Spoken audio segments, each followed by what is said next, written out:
Of the Subcommittee of Privileges and Elections Campaign Finance to order. First of all, we've had a change-up, an administrative change-up, and this is a subcommittee that I will now be chairing under the Privileges and Elections Committee. So we have a lot to work to do, especially after crossover, so let's get going. We have a few administrative tasks that we need to take care of. Requested by the patron, 1575, to be stricken because it is identical to 1576. Do I have a motion? Second. All right, I have a first and a second. That is a recorded vote. And as soon as the clerk is ready, we will cast our votes.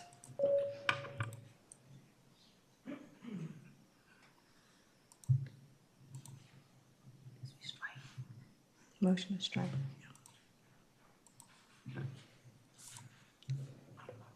All right, go ahead and cast your ballot, your vote.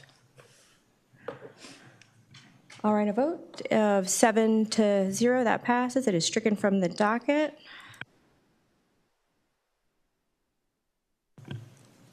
All right, another piece of administrative business is we want to incorporate HB 1686 into HB 2165. Do I have a motion? Second. All right, we have a motion and a second. It's a voice vote. All in favor? Aye. Opposed? All right, motion carries.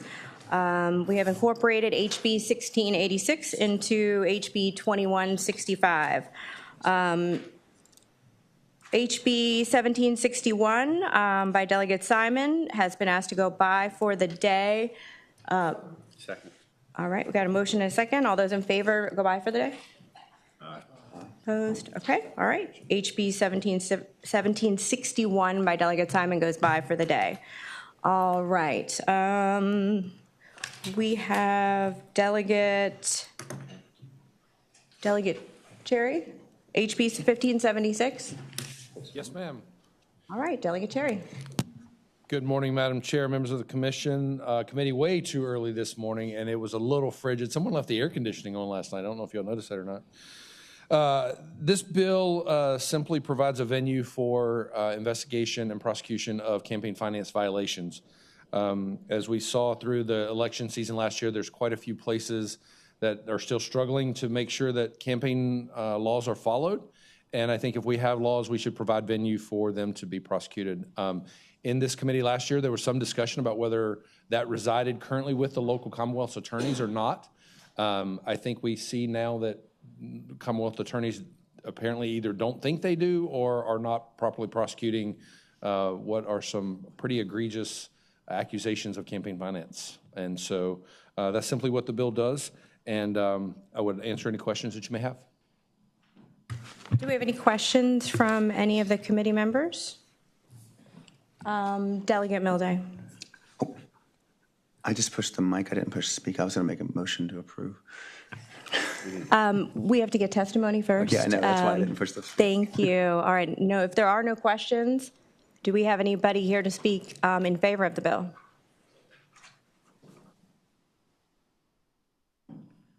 Thank you, Madam Chair. Yes, I'm Nancy Morgan from Big Money Out, and yes, we definitely support this bill. And after I think of the Richmond example where nobody seemed to know how to prosecute the sort of egregious behavior, both in terms of campaign finance and ethics transactions, I think we need to pass it. And just to remind you, we are 46 out of 50 in the Swamp Index in terms of accountability and transparency to citizens, and I think that citizens would welcome this as a vote of confidence, giving voters a confidence in their public institutions. Thank you, Senator Delegate Cherry. Oh, don't put that on me. Thank you. All right, in support, others? Welcome. Hi, my name is Wes Scobar. I'm the Governance Director at Clean Virginia. Thank you to the chair and the committee, members of the committee, for considering this legislation. This is about restoring the public trust and enforcing the existing campaign finance laws on the books, which is really important. So glad to support this legislation, and thank you so much, Delegate Cherry, for your leadership on this issue. Thank you so much. Welcome. Morning. Morning. My name is Jessica Mott. I'm from Arlington, Virginia, and on the executive committee of We of Action Virginia, a grassroots group. and we support this bill for the reasons already articulated. And thank you very much, and I hope this becomes one of several steps needed to help rebuild some trust. Thank you so much. Do we have anybody here to speak in opposition of the bill? Do we have anybody online? All right. Kari Anderson, you can unmute and turn on your and show your video. There you go. Welcome. You're on mute, Ms. Anderson.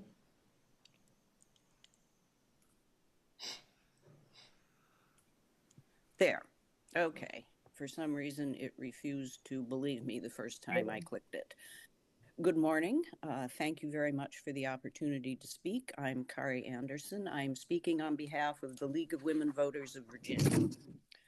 We support HB 1576. We feel that this bill, by clarifying procedures to enforce the prohibition on campaign fundraising during legislative sessions, specifically by giving the responsibility to the State Board of Elections to report alleged violations. We agree that such violations should be reported to the Attorney General or to the State Supreme Court in case of alleged violations by the Attorney General. The League, in brief, supports actions that limit undue influence from vested interests. Thank you. Thank you very much. Is that all that was online? All right. Do we have any questions or comments from the committee? All right. This committee operates on motion. I will move approval. Delegate Milday? Support, I should say. Excuse me. I move support. You move to report? To report, I'm sorry. Yes. All right. Is there a second? Second. All right. There's a second. All right. Let's go on the board. Any others? All right. All those in favor will vote on the electronic voting board. Thank you.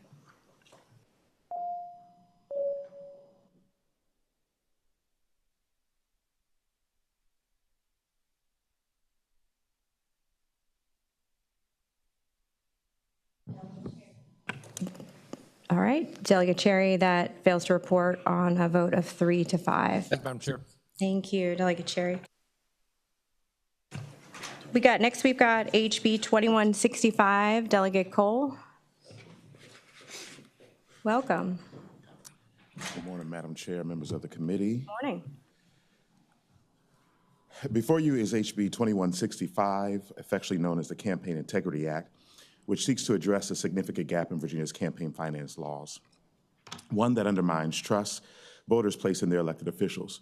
With HB 2165, we are introducing a ban on the personal use of campaign funds, ensuring that every dollar raised for political campaigns is spent transparently and ethically.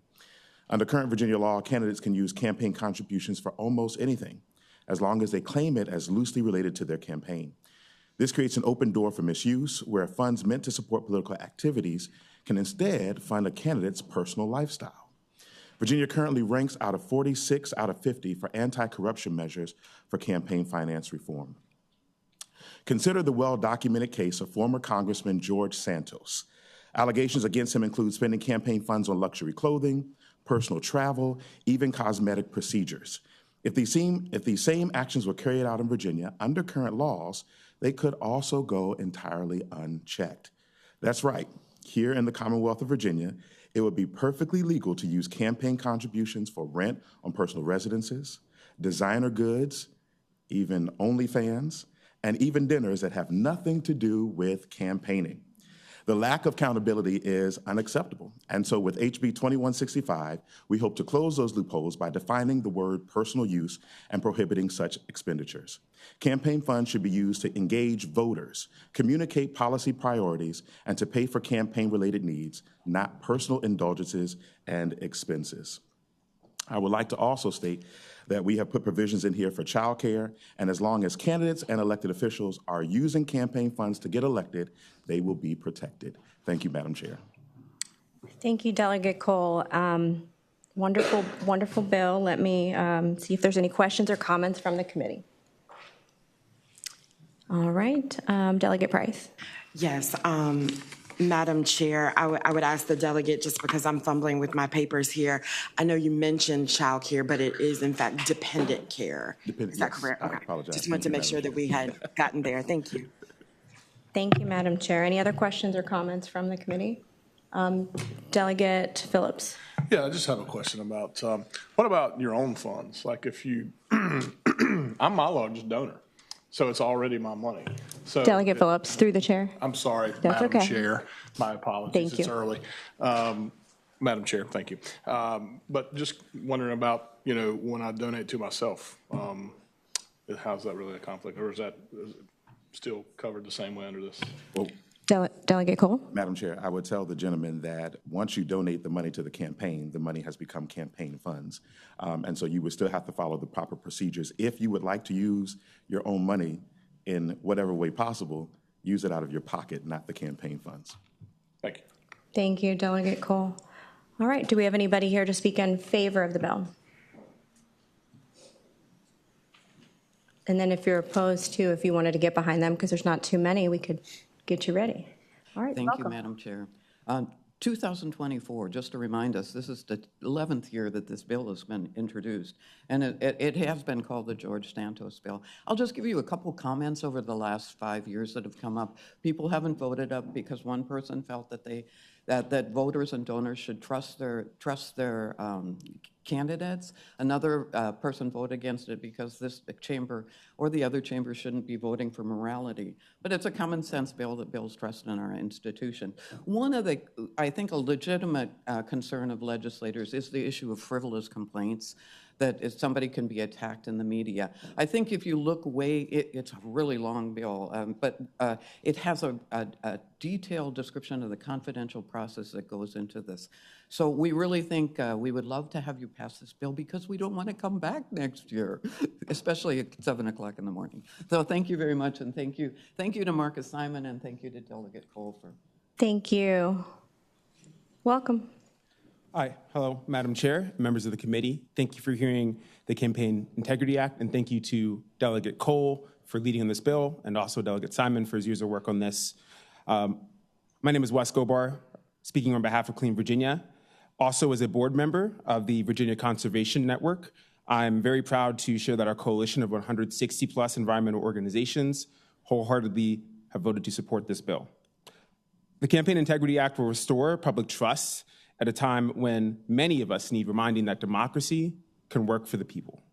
I'm proud to be a Virginian for many reasons. We rank at the top when it comes to education and business, but at the very bottom, as others have mentioned, when it comes to integrity, good governance, and corruption. There is no reason why we should be one of 2 states without any restrictions on personal use of campaign funds. It is time to fix this state of affairs and finally pass the Campaign Integrity Act. Thank you. Thank you very much. Next up. Welcome. Jessica Mott, again representing We Have Action and also the Virginia Grassroots Coalition, which is a coalition of a large number of groups across the state of Virginia, which has made this bill one of the priorities, and I believe you've all gotten a letter to that effect. And this is, I'm not going to repeat the past testimony. I'm just going to say one thing. In the last couple of weeks, we had a nephew staying with us who lives in Virginia Beach. And he's young, younger than we are. And he was talking about his friends and how many of them just didn't vote and are totally cynical about the government. And I think this is the type of bill in Virginia that's especially important, and I hope we can move forward with it. And thank you, Delegate Cole, for this. Thank you. Being from Virginia Beach, thank you. Next up. Hi, my name is Bill Millhauser. I'm a resident of Falls Church, Virginia. Thank you for the opportunity to speak before you today. Again, I don't need to repeat the eloquent testimony you've already received. I want to speak from my heart, which is I've had many discussions with my fellow citizens, my neighbors, about this lack of control over the personal use of campaign funds. And by and large, everyone is appalled. It's time to act and pass this bill. I think the issues concerning frivolous lawsuits or complaints has been resolved, so I hope you can move this bill forward. Thank you again. Thank you very much. Next up, come on up. Thank you. Bo Harmon from Leesburg. You know, as I talk to friends and colleagues around the country about what's going on in Virginia, and I tell them that it is absolutely legal for any size contribution from any source and no restriction on how it can be used for a legislature that's paid $17,000 a year.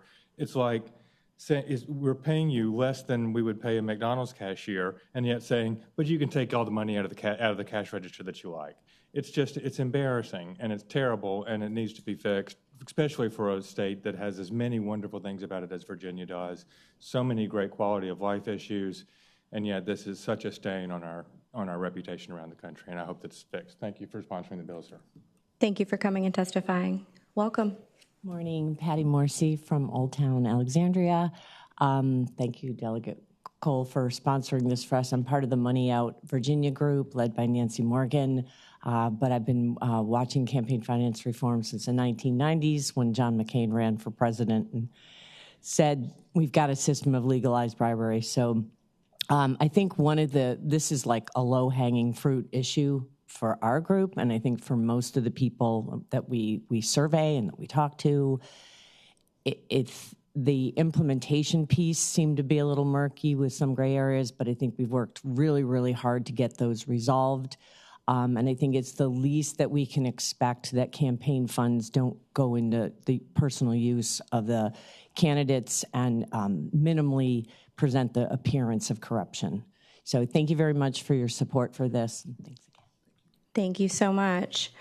And we have someone online, Kari Anderson. Did you want to unmute and take off, turn on your video? Thank you. Welcome. Okay, that time it worked. Thank you very much. I'm Kari Anderson. I am speaking on behalf of the League of Women Voters of Virginia. We support legislation that restricts the personal use of campaign funds. As has been pointed out, Virginia has no legal restrictions on how campaign funds may be used. The League believes that funds raised for a campaign should be used only for expenses directly related to running for office. We also support the expanded provisions within this bill for what constitutes personal use, which ought to help in resolving questions about what does and what doesn't, and is this okay? We also support the provision for converting any funds to personal use and not just surplus funds at the end of a campaign or a term in office.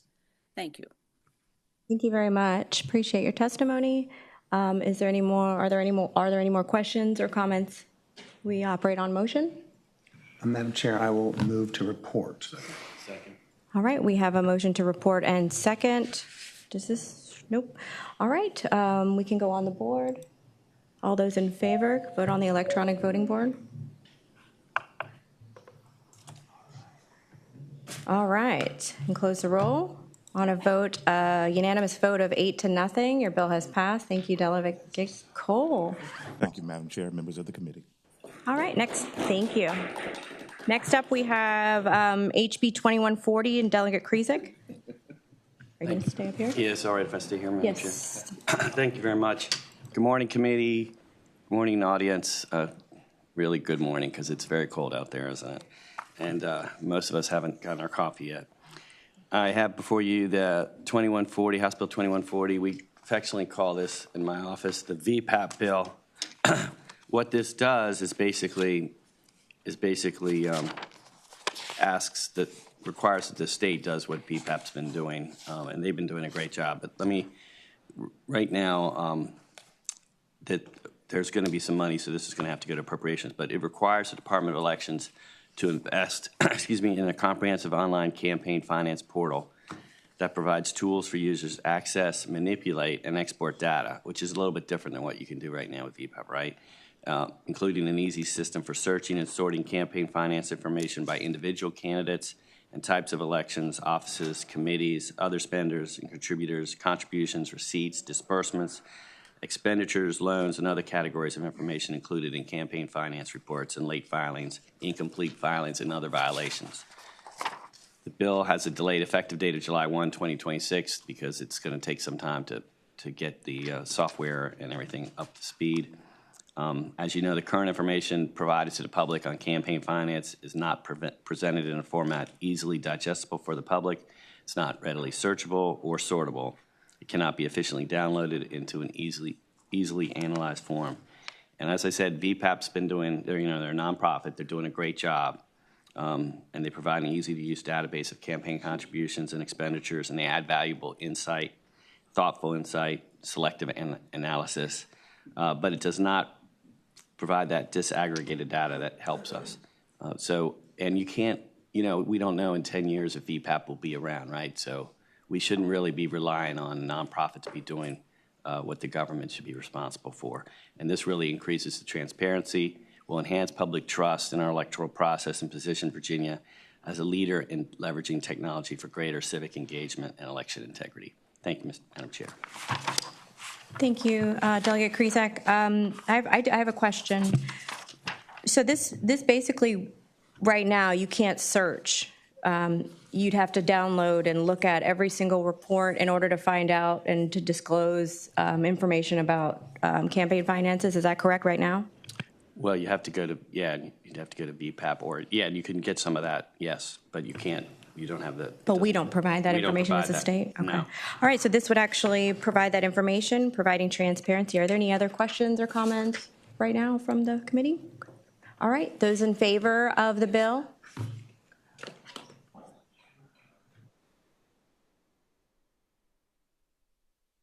Hi, Nancy Morgan, and we definitely support the bill. This was a recommendation that was made to the 2021 Subcommittee on Campaign Finance. It's unlike other states in Virginia. If we want to go in and find some data, we try to find the right person, the name, even the search thing isn't available. And then you get CSV files in 4 months increments, or PDF files that we can't view. And so we really think this is an easy fix that will bring us in line with best practices of other states. And just to emphasize, this is not a VPAP bill. I'd give money to VPAP. I love VPAP. I mean, it really provides great, insightful information, but we need to have a state-funded system that allows us access to data. And it's probably going to be easier for legislators when they enter their data, and maybe you could put up bells and whistles to tell them that they put in something wrong. So I think it's a win-win for both voters and legislators. Thank you very much. Welcome. Yep. Thank you, Madam Chair and members of the committee, for considering this legislation. Kwizek, for your leadership here. Wescobar, registering our strong support of this bill on behalf of Clean Virginia. Thank you. All right, come on up. Welcome again. Jessica Mott, representing We Have Action and also the Virginia Grassroots Coalition, another priority bill of theirs. And again, I won't repeat what's already been testified and explained, but just to mention that the software that Virginia uses, I think, is something like 15 years old on this. And plenty of states, they're off-the-shelf software that can be used. And we should empower our citizens and our journalists to do their own research to complement this. I think it will actually strengthen VPAP as well, because if you have more citizen investigation, or looking at detailed data, then VPAP will also take it. Thank you. Yeah, understand. Anyone here to speak against the bill? All right, let's go online. Ms. Kari Anderson, can unmute.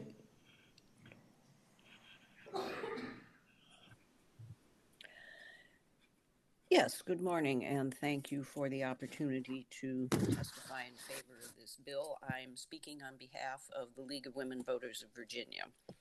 We very definitely support HB 2140. We feel that requiring the electronic filing of campaign expenditures is a very significant step toward promoting transparency, as has been mentioned, and for making campaign information, funding information, far more readily accessible to the electorate, both in the ability to access the information and in the reports, and to analyze the information that they contain, and I might add, to bring the Commonwealth a little closer into the 21st century.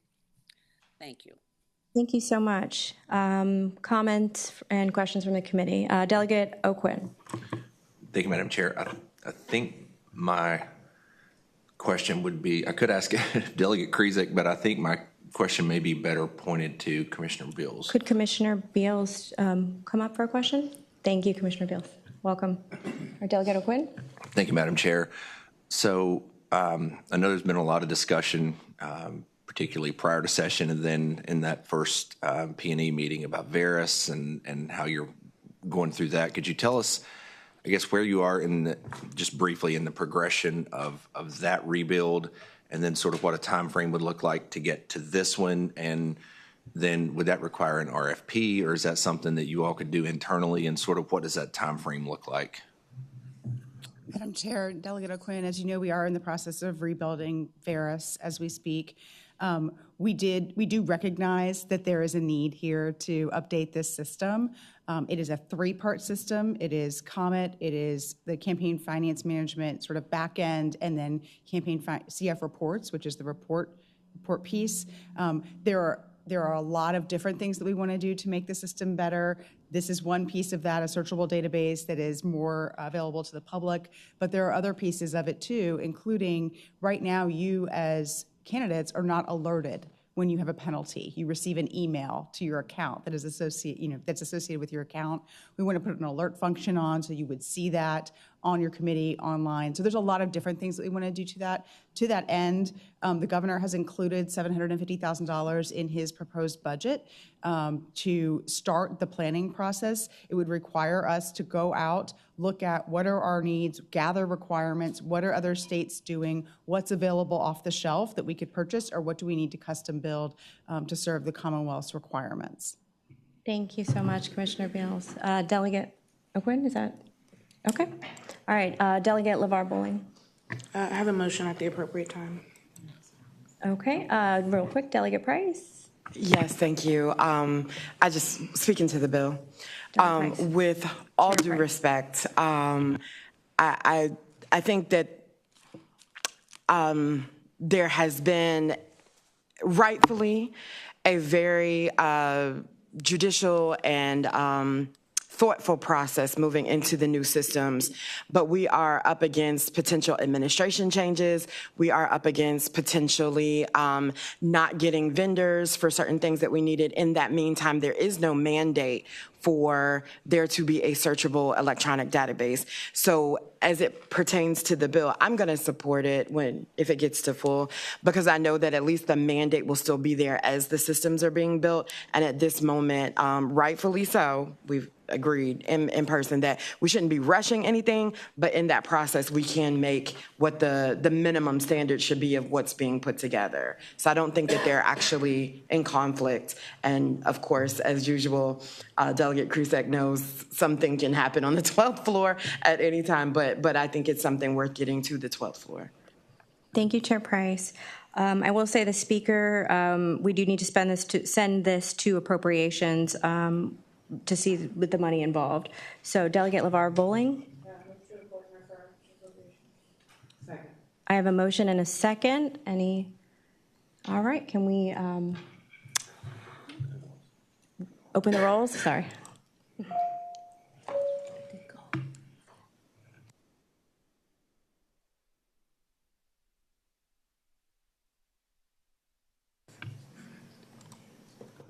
Give us 1 second for the electronic voting.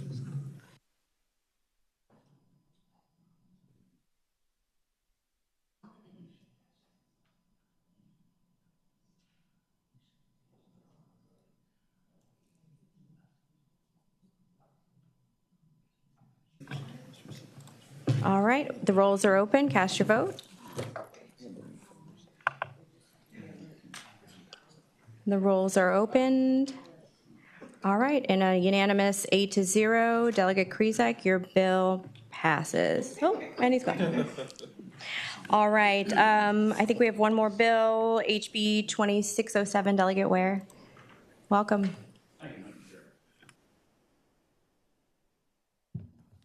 Thank you, Madam Chair and members. House Bill 2607 is, as you see on the face of it, a very simple two-sentence bill, no more complicated than then it would appear it would provide that two prominent and vital Virginia companies could not make donations to political candidates and committees.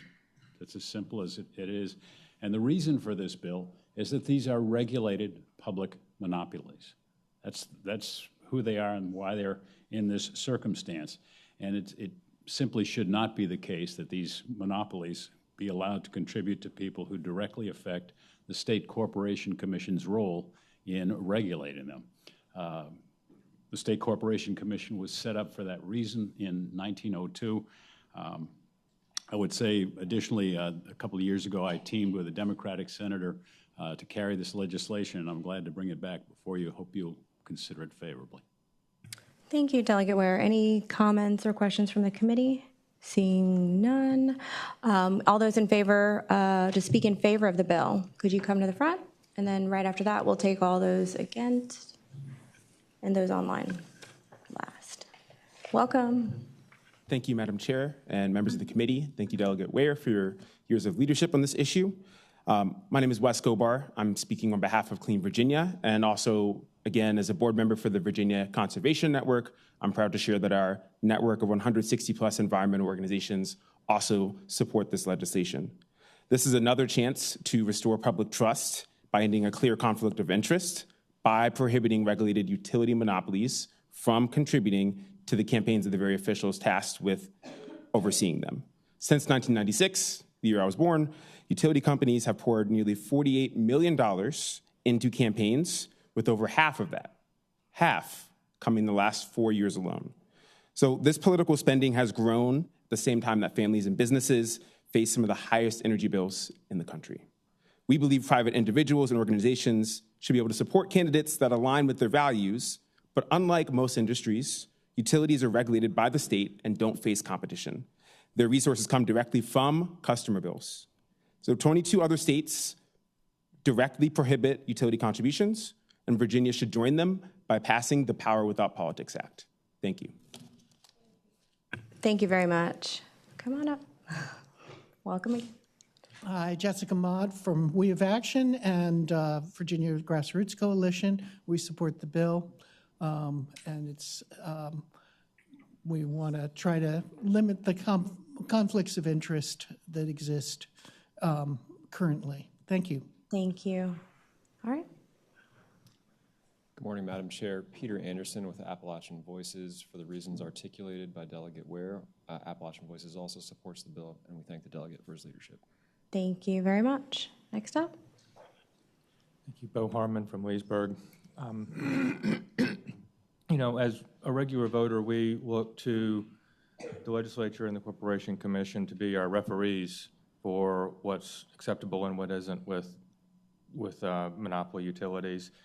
We would be outraged if it turned out that the Kansas City Chiefs were paying the refs to decide games on their behalf. Some people would argue. But we're doing the same thing here. I mean, you guys are our referees. We need you to be unbiased and clear-minded as you make these decisions on regulation, and being able and having the largest donor in the state making those contributions is particularly conflict of interest, and I hope that it'll be fixed today. Thank you. Thank you very much. Next up. Welcome. Thank you again, Patty Morrissey from Alexandria, and thank you, Delegate Ware, for sponsoring this. I represent Money Out Virginia again, and we support this bill. We'd like other limits, but this is a really good start, so we'd appreciate your support. Thanks. Thank you very much. All right, did we have anybody in opposition? All right, come on up. Welcome. Madam Chair, Chris Nolan with McGuire Woods on behalf of Dominion Energy. This is the 9th year the General Assembly has considered a bill similar to this, and I appeared before you last year on a bill that I think was identical to this, or again, very similar. And each time we've opposed it, it's been based on the very basic principle that our campaign finance laws should apply equally across all individuals, corporations, labor unions, special interest groups, C4s, et cetera. And I appreciate where the gentleman from Powhatan is coming from and his view on it. Just my client has a different view. This bill doesn't do anything with regard to any other industry regulated by the State Corporation Commission. It singles out 2 corporations. And this General Assembly, along with the SEC, regulates all manner of industry in this Commonwealth. And the decisions that are made here affect hundreds of millions of dollars every session. Dominion does not oppose fair, broad-based campaign finance reform. Let's be clear about that. But when they and others are singled out so that their speech is suppressed, and as a consequence, it elevates other groups' speech, some of which have given millions of dollars in the last few years as well, we believe that is inherently unfair and is not what our campaign finance law should be based on. So with that, Madam Chair, thank you. Thank you. All right, welcome. Come on up. Hi, good morning, Madam Chair. My name is Keith Martin with Appalachian Power. We'd like to associate our comments with those of Mr. Nolan, and for those same concerns that he raised, we also have concerns with this bill. Thank you.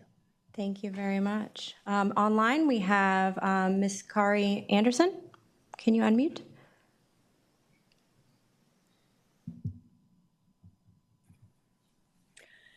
Yes, good morning, and thank you again for the opportunity. I would simply say on behalf of the League of Women Voters of Virginia that we support legislation that limits campaign contributions. And we feel that corporations, and in particular public service corporations and their political action committees, should not be allowed to make contributions to any candidate's campaign committee or political action committee.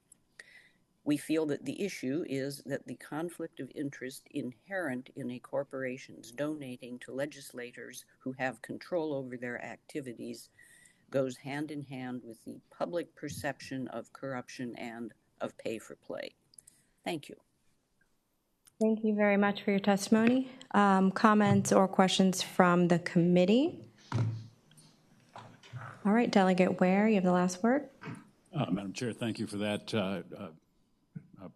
Just want to know one thing, as Mr. Nolan came forward, he's one of 25 representatives of the company that he spoke on behalf of. I would just note that they are very well represented in this and in other ways. I do think, as I said earlier, the reason for the State Corporation Commission's existence is to oversee monopolies, public monopolies. And I think that is called into question if we don't work on this today. I thank you for the opportunity and hope that you'll look on it favorably. Thank you, Delegate Ware. All right, this committee operates on motion. Move to report. Do I have a second? Okay, without a second, the bill fails to report. Thank you, Madam Chair and members. Thank you, Delegate Ware. I will say that this committee, we've had the change up, but we will have a lot of work to do. We will be very busy, so please be ready. And I look forward to seeing you guys next week. Thank you very much. Do I have a motion to adjourn? Second? All in favor? Aye. All right, adjourned.